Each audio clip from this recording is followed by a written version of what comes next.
नमस्कार मंडळी, मी स्नेहल तुमचे मनापासून स्वागत करते। चला, 1 वाटी तांदळाचे पीठ आहे, अर्धी वाटी दही, 1 चमच जिरे, चवीप्रमाणे मीठ टाकून हे पीठ आपण छान मिक्स करून घ्यायचं आहे। मिक्स केल्याच्या नंतर आपण यामध्ये थोडं थोडं पाणी टाकून हा सरसरीत बॅटर बनवून घ्यायचा आहे।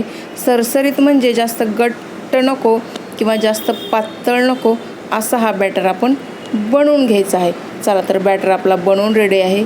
सरसरीत म्हणजे आपण चम्मचामध्ये टाकल्याच्या नंतर हा बॅटर हाताने चेक केला तर इकडं तिकडं पसरला नाही पाहिजे, असा हा बॅटर आपण बनवून घेतलेला आहे। चला, पुढचं प्रोसेस आपल्याला करायचं आहे। हा बॅटर आपण एका मिक्सी जारमध्ये टाकून हा मिक्सरमध्ये 30 सेकंदासाठी छान फिरून घ्यायचा आहे। यामुळे काय होईल की आपला बॅटर थोडासा फ्लफी होईल। चला तर यानंतरचं प्रोसेस आपण करायचं आहे। बॅटर आपला मिक्सी जारमध्ये